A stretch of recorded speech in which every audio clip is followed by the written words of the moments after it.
Olá, bem-vindo ao Caminho de Emaús. Hoje falamos sobre o cuidado com o planeta. Não perca a conversa com Teresa Ribeiro Ferreira. Acompanhe também a meditação das leituras deste domingo com a Cláudia Antunes. Para já, começamos com o tema Frágil, dos Quírios. E amanhã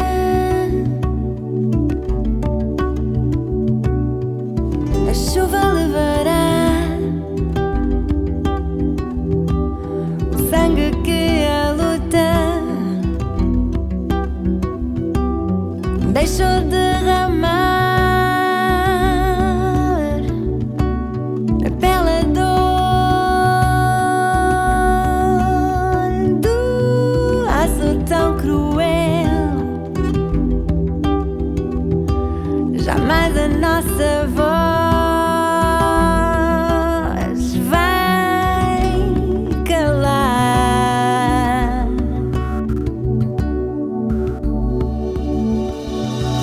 Um ato assim pode acabar com uma vida e nada mais, porque nem mesmo a violência destrói ideais. Há gente que não sente que o mundo assim ficará frágil demais.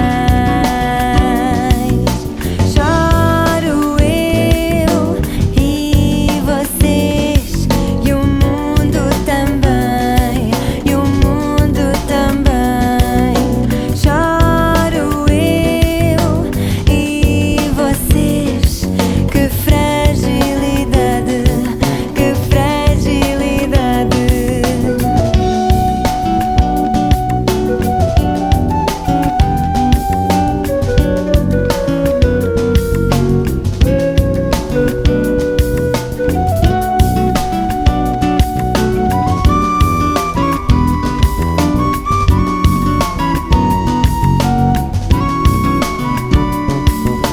E amanhã a chuva levará o sangue que a luta deixou derramar na bela dor do aço tão cruel. Jamais a nossa voz vai calar. Um ato assim pode acabar com uma vida e nada mais, porque nem mesmo a violência destrói ideais. Há gente que não sente que o mundo assim ficará frágil demais. Choro eu e vocês, e o mundo também, e o mundo também.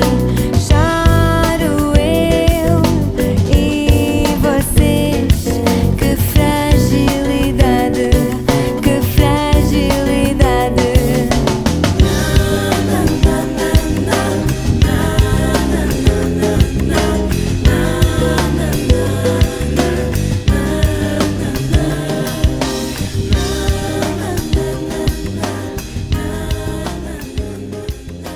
Na encíclica Laudato Si diz o Papa Francisco: hoje não podemos deixar de reconhecer que uma verdadeira abordagem ecológica sempre se torna uma abordagem social, que deve integrar a justiça nos debates sobre o meio ambiente, para ouvir tanto o grito da terra como o grito dos pobres.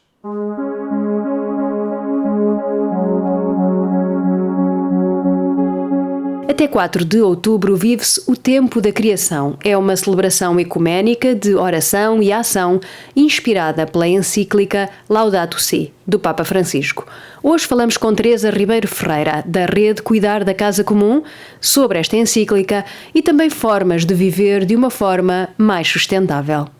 O que é a Rede de Casa Comum e como é que nasceu? É um conjunto de instituições católicas e não católicas, e que têm como objetivo pôr na prática as orientações do Papa relativamente a uma ecologia integral.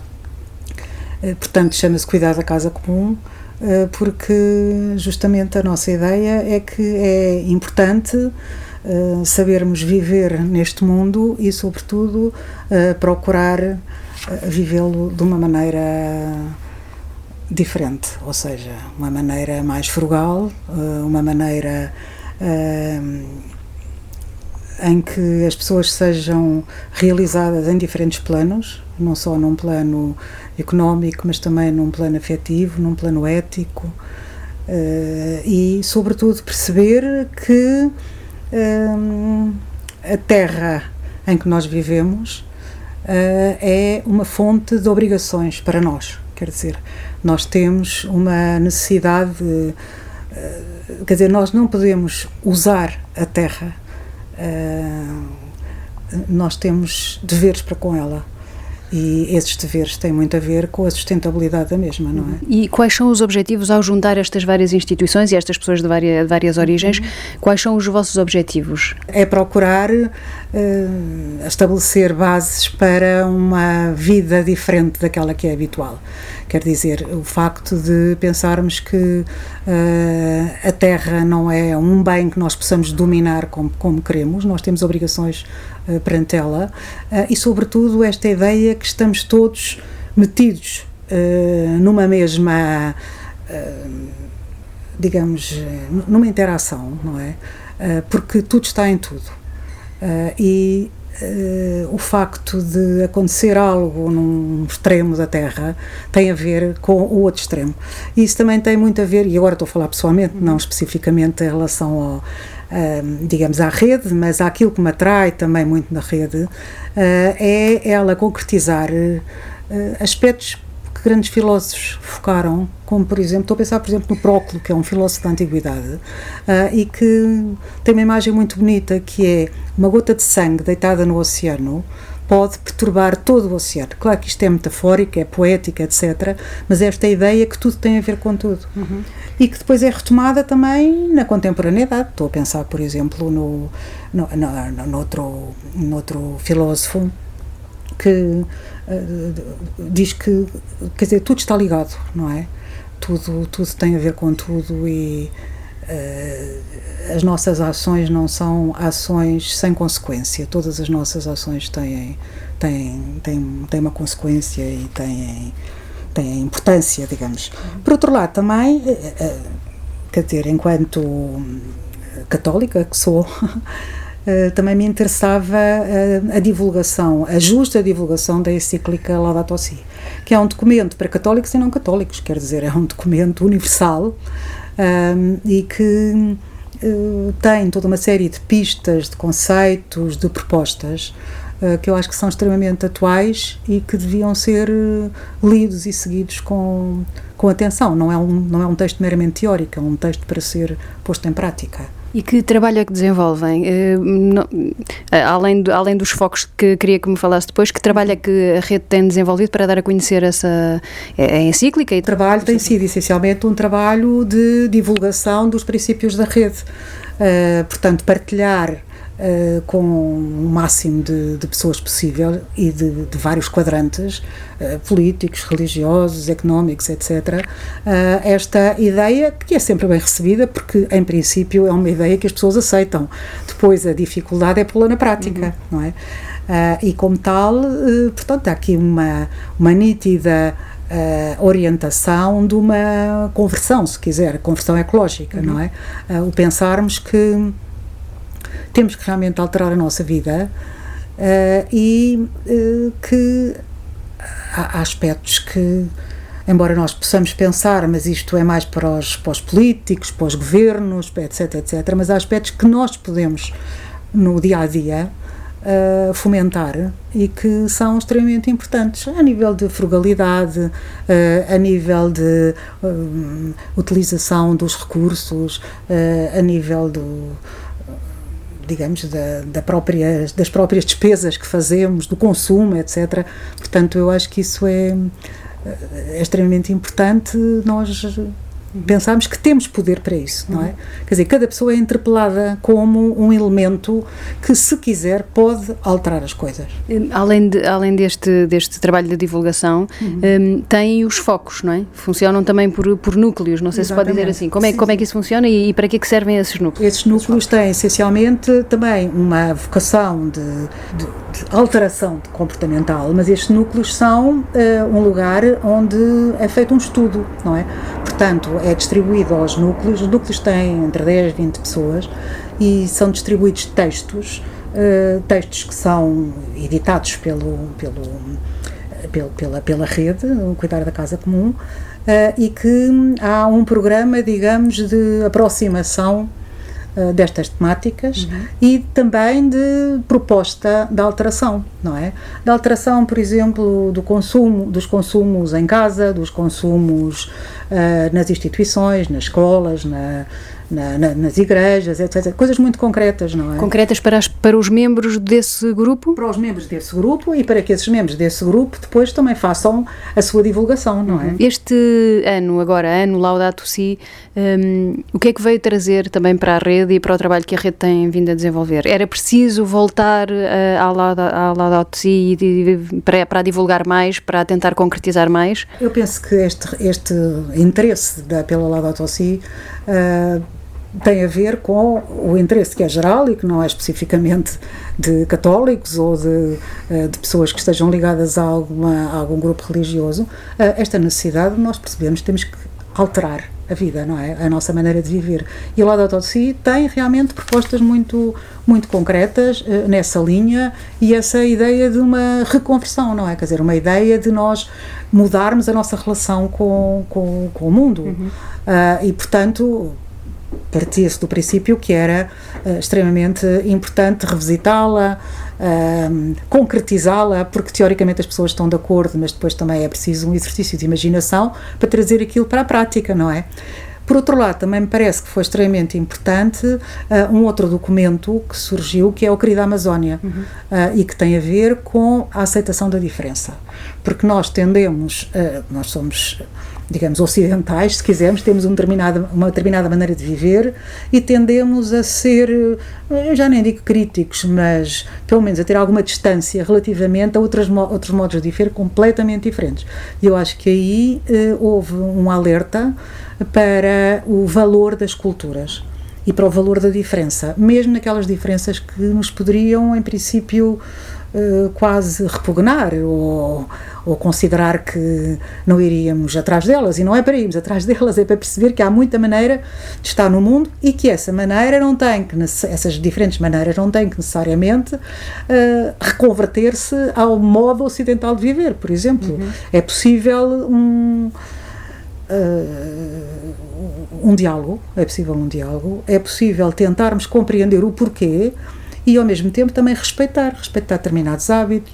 No caso concreto das famílias, o que é que as famílias podem fazer ou a que é que podem prestar mais atenção no seu dia-a-dia nestas questões do cuidado com o planeta, de uma ecologia integral, não é? Porque não é só o cuidado com o planeta, é o cuidado também com os outros. Exato, eu acho que o papel é importantíssimo, porque nós vivemos numa época extremamente consumista, não é? E eu penso que o papel das famílias tem muito a ver com uma maneira frugal de viver, que é possível, não é? É possível viver bem e viver até de um modo esteticamente conseguido, sem que se tenha que ter o último modelo disto e daquilo outro, etc. E na realidade eu penso que os miúdos são muito pressionados para terem sempre o último grito do telemóvel, disto, daquilo outro, etc. Não é? E aí eu penso que a família é realmente uma escola de aprendizagem a viver bem, no sentido de viver feliz, porque eu acho que nós temos que ser felizes, temos que ser realizados, mas não pensar que a nossa realização passa necessariamente pela aquisição do último gadget ou disto ou daquilo. Penso que é extremamente importante também o facto de haver um diálogo que passe pelos valores, não é? O que é que são os valores? O que é que nos interessa? O que é que nos interessa e não é só aquilo que nos interessa? O que é que nós achamos importante? O que é determinante, não é? E portanto, aprender também a tirar os aspectos positivos daquilo que nos é imposto, porque esta digamos, esta fase que nós estamos a viver e que eu acho que é uma fase extremamente difícil para toda a gente, mas também tem os seus aspectos positivos, pode ter os seus aspectos positivos, não é? Em que nós nos habituamos a dispensar toda uma série de coisas que considerávamos que eram absolutamente indispensáveis. Um cristão Sim. tem que ter comportamentos específicos e preocupações específicas com a natureza, ou ser católico não tem nada a ver com o cuidado com a natureza? Eu acho que tem. E se nós lemos com atenção a Bíblia, por exemplo, nós encontramos lá toda uma série de valorização da natureza como algo extremamente de belo e de bom que nos é dado, não é? Estou a pensar, por exemplo, no relato de Gênesis, em que quer dizer, com o caráter todo metafórico que tem, mas em que Deus cria a natureza e depois compraz-se, porque essa natureza é boa, não é? Eu acho que essa relação é uma relação que está presente nos textos sagrados, não é? Em que não só, por exemplo, estou a pensar no Novo Testamento, em que há constantes referências à natureza, aos lírios do campo, etc, etc, como também no Antigo Testamento. Estou a pensar, por exemplo, no caso da Arca de Noé, aquele episódio tão engraçado, não é? Em que depois Noé põe na arca todos os animais, todas as espécies, etc, para que fossem preservadas, não é? Este comprazimento com a natureza e o facto de nós sermos parte da natureza e partes da natureza também, eu acho que é uma ideia que nós temos que interiorizar e, quando possível, transmitir. Continuamos neste Caminho de Emaús com o Padre João Paulo Vaz e o tema Faz o que Deus espera de ti. A seguir acompanha a meditação das leituras deste domingo com a Cláudia Antunes. Chegou a hora de dizer quem nos leva a estar aqui, quem nos leva a caminhar, quem nos faz buscar sentido. Põe-te a mexer, põe-te a mexer. Chegou a hora de assumir a verdade e o amor, toda a esperança, toda a paz, nossa fé no Deus que é. Põe-te a mexer, põe-te a mexer. Faz o que Deus espera de ti, faz sem medo de te enganares. Se essa voz que tu ouves te faz vibrar, é a voz deste Pai, Pai de amor. Por isso faz, hoje e sempre faz o que Deus espera de ti.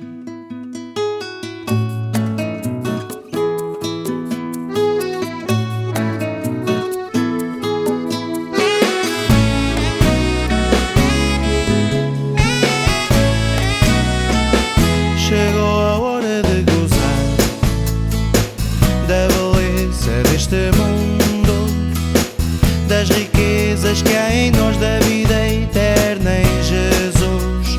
Põe-te a mexer, põe-te a mexer.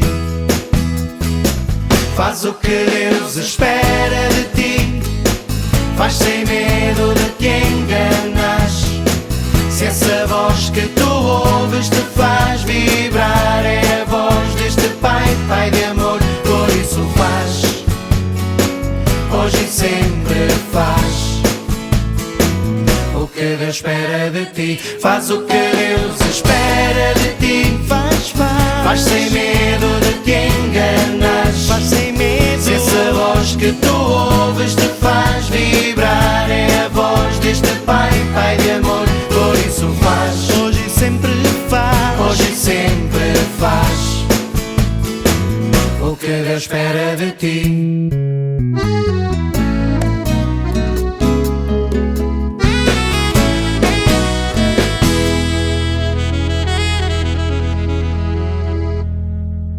Diz o Papa Francisco: sabemos que se desperdiça aproximadamente 1/3 dos alimentos produzidos, e a comida que se desperdiça é como se fosse roubada da mesa do pobre.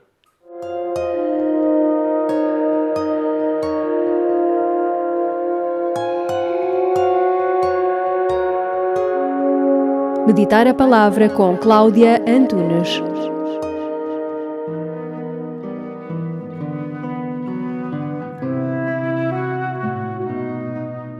encontramos-nos a celebrar o 26º domingo do tempo comum e hoje continuamos com trechos do livro do profeta Amós, da primeira epístola de São Paulo a Timóteo e o Evangelho de São Lucas.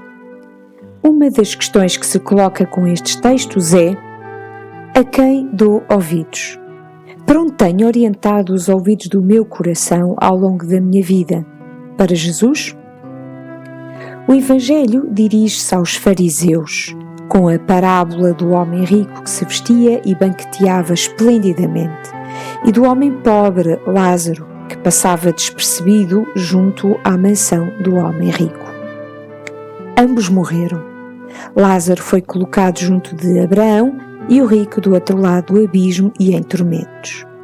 O rico suplica então algum gesto de compaixão para consigo ou para com os seus, mas o abismo é grande entre Abraão e o rico.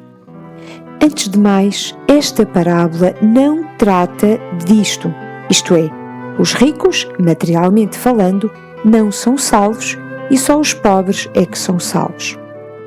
A questão é antes, os que não deram ouvidos, não escutaram quem lhes testemunhou Deus e o próprio Jesus, é que se depararam com a morte, com uma vida sem sentido. Ao contrário, os que escutam Jesus e se norteiam pela sua lei de amor, esses serão salvos. Neste sentido, perguntemo-nos: como vivo eu a minha vida? Estou preso às minhas riquezas, bens materiais, pessoas, certezas, como se fossem a minha segurança e por vezes sem me dar conta? A que riquezas estou eu agarrado que não me permitem levantar o olhar e escutar mais além? O meu emprego, os meus filhos, o meu esposo ou esposa, a minha casa, as minhas certezas?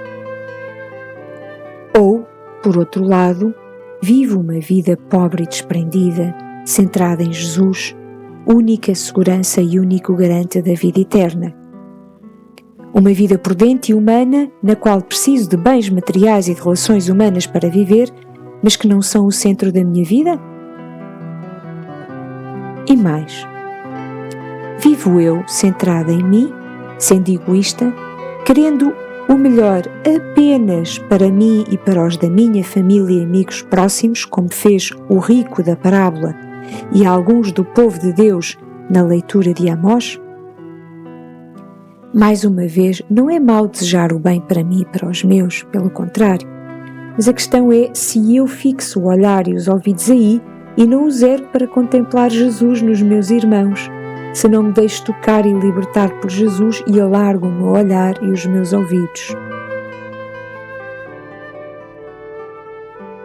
Esteja como estiver, viva como viver, tenha a certeza que Jesus é a única segurança, o único que dá sentido à vida, pois o sentido da vida é ser amada por Ele. O único que, como diz o salmista, nos dá o pão, nos levanta, nos ama, nos protege e nos ampara. Não tenhamos medo de combater o bom combate da fé e viver a lei do amor.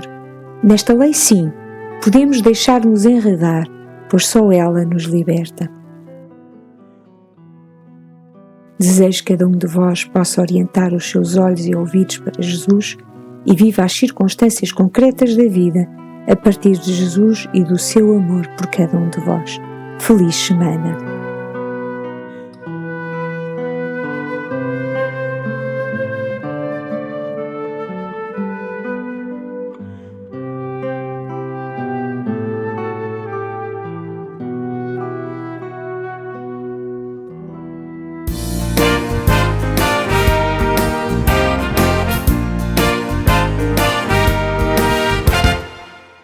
Celebrar o amor, sorrindo, compreender o valor de partilhar, sentir a emoção de estar vivo, construir a razão de aqui estar. Ter um gesto de coragem